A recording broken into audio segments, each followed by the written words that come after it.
हर वर्ष की तरह इस वर्ष भी मंदसौर कॉलेज मैदान पर विशाल रावण दहन कार्यक्रम का आयोजन किया जाएगा।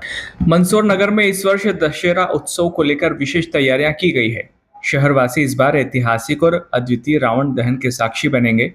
आयोजन समिति ने जानकारी दी है कि इस बार पहली बार इलेक्ट्रॉनिक आतिशबाजी का प्रदर्शन होगा, जो दर्शकों के लिए खास रहेगा।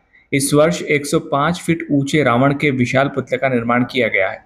पुतले की विशेषता यह रहेगी कि इसमें आधुनिक तकनीक का प्रयोग किया गया है। रावण का तलवार वाला हाथ हिलेगा, गर्दन घूमेगी और आंखें भी घूमती दिखाई देगी। इसके साथ ही मेघनाथ और कुंभकर्ण के 41-41 फीट के ऊंचे पुतले तैयार किए गए हैं, जिन्हें आकर्षक आतिशबाजी के बीच अग्नि के हवाले किया जाएगा। दहन से पूर्व वातावरण को धार्मिक और भक्तिरस से सरोबार करने हेतु भव्य भजन संध्या का आयोजन भी होगा, जिसमें भजन गायक किशन भगत अपने भजनों की प्रस्तुतियां देंगे। मंदसौर में रावण दहन की परंपरा कई दशकों से निरंतर चली आ रही है। पहले यह आयोजन शहर के बीचों बीच कालाखेत मैदान में हुआ करता था, लेकिन भीड़ बढ़ने के कारण बाद में इसकी जगह बदली गई। चूंकि दशहरे के अवसर पर लाखों की संख्या में लोग कार्यक्रम में शामिल होते हैं, इसलिए आयोजन स्थल के रूप में कॉलेज मैदान का चयन किया गया। यहाँ दशपुर सांस्कृतिक उत्सव समिति नगरपालिका के सहयोग से इस ऐतिहासिक आयोजन का संचालन करती है।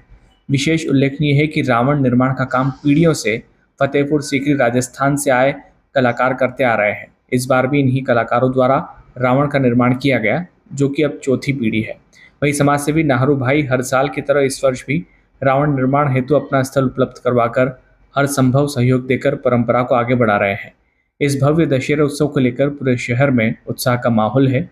लोग बेसब्री से उस पल का इंतजार कर रहे हैं जब 105 फीट ऊंचे रावण का दहन इलेक्ट्रॉनिक आतिशबाजी और गगनभेदी धमाकों के बीच किया जाएगा। देखिए, महीना भर करीब होने आया है और रावण फुल तैयारी में है। मान के चलिए कि सभी काम हो चुका है।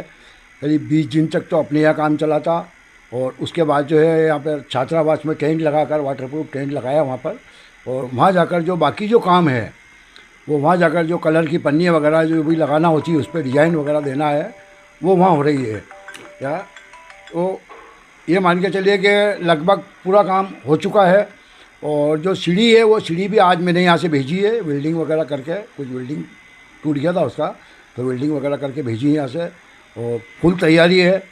और ये मान के चलिए कि रावण भी आपके थोड़ा 4 फीट बढ़ाया है करीब, क्या बाकी अच्छा बनाया उन्होंने। और ये फतेहपुर सिटी से आते हैं बनाने वाले, क्या वो अपने ही रुकते हैं, बारिश की वजह से यहाँ पे बनाते हैं अपने यहाँ पर। जो अपने का शेड है, थोड़ा जो शेड अपने यहाँ काम आ जाता है, और बाकी उनको जो भी फैसिलिटी होती है वो अपन दे देते हैं। और बाकी जो मदद होती है मेरी, मैं करता रहता हूँ। जो सहयोग है वो करता रहता हूँ, जैसे खड़ा कराने में थोड़ी मदद हो जाती है। या बाकी तो मंदसौर की जनता को पूरा विश्वास है मुझ पर, लेकिन हर कोई हमेशा हर जगह खड़े रहते हैं, और सभी काम में मैं बिल्कुल आप लोगों का और सबका, और मैं बहुत बहुत सबका आभारी हूँ। और मैं ये कहता हूँ कि रावण दहन में जितना भी हो सके ज़्यादा से ज़्यादा आप पधारें। क्या सबको मेरी ओर से बहुत बहुत शुभकामनाएं, नवरात्रि की भी शुभकामनाएं, क्या और आने वाली दिवाली की भी शुभकामनाएं मेरी ओर से बहुत बहुत बहुत बहुत धन्यवाद। इस बार क्या नवाचार रहेगा रावण का?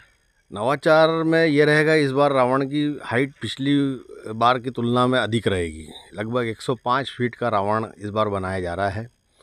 और सबसे बड़ी बात, पिछली बार हमने हनुमान चालीसा का बहुत बड़ा सामूहिक पाठ किया था, जो लगभग वर्ल्ड रिकॉर्ड के बराबर ही था, या शायद वर्ल्ड रिकॉर्ड ही था।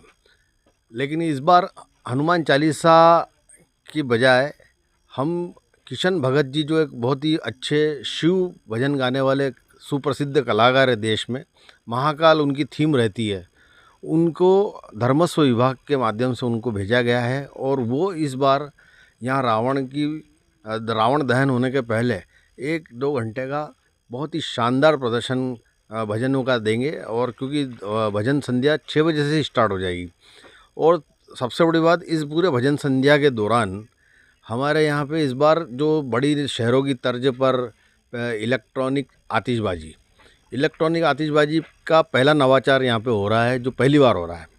उसमें इलेक्ट्रॉनिक सर्किट से आतिशबाजी को आग लगाई जाएगी, जिससे वो आतिशबाजी आसमान में जाके चलेगी, लेकिन वो एक प्रोग्राम के तहत सेट रहेगी। और वो इलेक्ट्रॉनिक आतिशबाजी का फ़ायदा ये रहेगा कि एक तो नहीं, प्रदूषण तो वो बारूद वाले तो है वो, लेकिन उनको जलाने का जो तरीका है वो इलेक्ट्रॉनिक है। तो ये है कि जो व्यक्ति पास में जाके पहले उनको आग लगा के जलाता था तो वो खतरा कम हो जाता है। दूसरी बात, एक सिस्टम कंप्यूटर से फिक्स हो जाता है कि इतनी देर बाद ये चलेगा, इतनी देर बाद ये चलेगा। तो एक अच्छा सा मतलब एक जो नज़ारा होगा वो बहुत ही शानदार होगा आतिशबाजी का।